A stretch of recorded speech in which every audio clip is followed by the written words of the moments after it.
Shalom, shalom. This is your brother Tazayah Amar of GMS Valdosta, Georgia, coming out with another weekly lesson. And I pray that it be edifying as well as informative.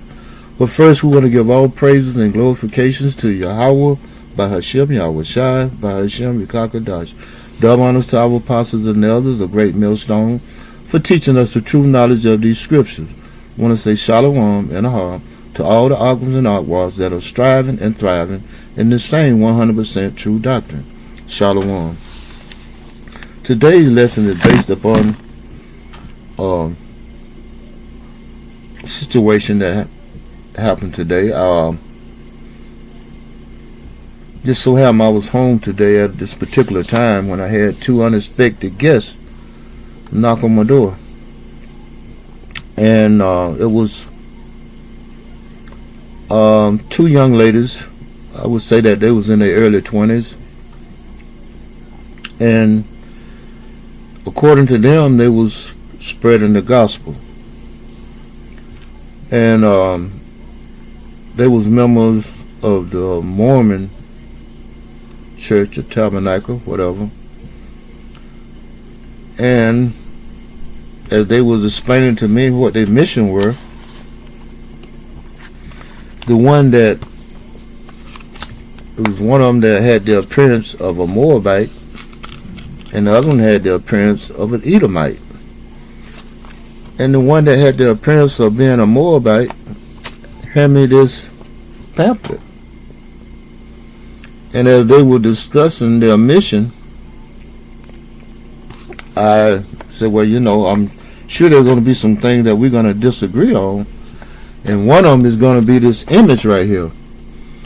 And the one with the Moabite appearance spoke up. She said, well, we really don't know what he looked like. I'm thinking to myself, but you politely and boldly hand me this image right here. As if it was, hey, the 100% truth. You didn't hesitate to hand me this pamphlet with this image on it. And I brought out the fact that he doesn't look like that, and that the book of Revelation chapter 1 verse 14 and 15 describe what he actually looked like. And when I said that, neither one of them scrambled to pull out their Bible and look and see for themselves. So that was sort of a red flag for me. And I'm saying to myself, if they're not willing to look it up, either they already know or they don't want to know. And I further went on to bring up the fact that that image was created. This image right here was created, during the Renaissance period. And that this image was commissioned to Leonardo da Vinci and Michelangelo and another devil with a biblical name, Raphael, painters during the Renaissance. And that they were commissioned by Alexander Pope the Sixth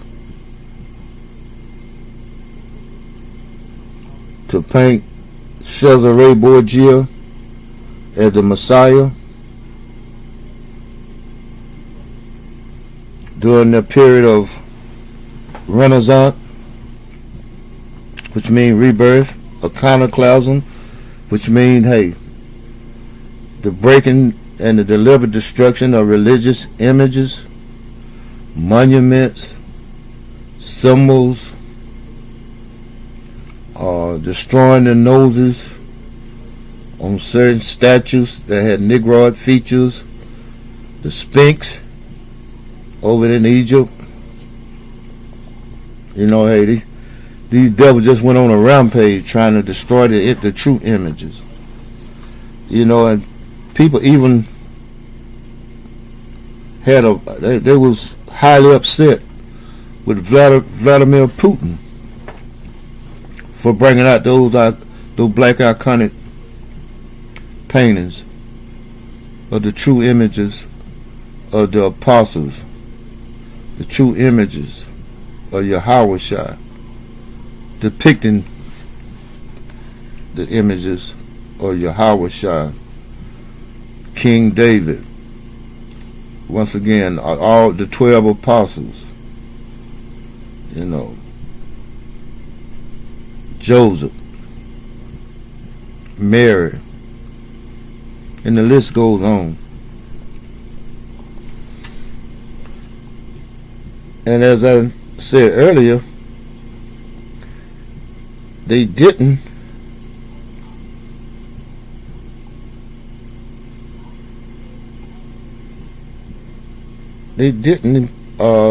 scramble to pull out their Bible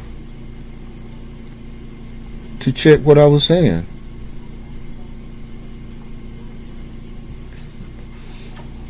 The book of Job, chapter 9, verse 24. The earth is given into the hand of the wicked.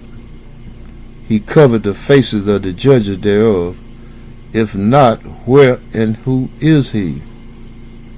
And we know that, hey, during the Renaissance period, that these devils had came into power, and that they began to change the images, you know, deliberately to confound and confuse the people. Now the whole world at one point in time, you know, was being deceived by this image right here. You know, countless peoples have passed and gone on believing that, hey, this is what Yahweh shall look like.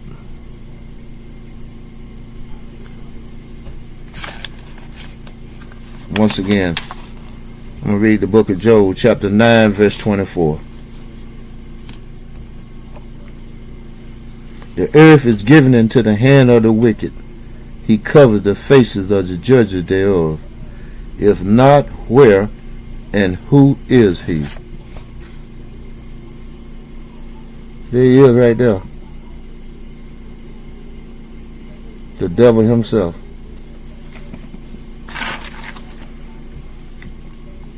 The book of Psalms, chapter 83, starting at verse 3. They have taken crafty counsel against thy people, and consulted against thy hidden one. They have said, come and let us cut them off from being a nation, that the name of Israel may be no more in remembrance. For they have consulted together with one consent. They are confederate against thee. The tabernacle of Edom, and the Ishmaelites of Moab, and as I mentioned earlier, one of those females had the outward appearance of an Edomite, and the other one had the outward appearance of a Moabite. The tabernacle of Edom and the Ishmaelites of Moab and the Hagarims, Jebel and Ammon and Amalek, the Philistines, with the inhabitants of Tyre. Ashur also is joined with them. They have holpen the children of Lot, Selah. Well, hey, a crafty counsel. There it was at my door. An Edomite and a Moabite teamed up. And they are, my neighborhood is predominantly Israelites. You know, and here they are spreading white supremacy in a predominantly Ishmaelite community. You know, why wasn't they in a section of town known as Kindaloo, where they're affluent gated community? You know, predominantly Caucasian. Why wasn't they over there? Now, crafty counsel, devious, shrewd, or malicious planning intended to deceive, harm, or conspire. That was their intention.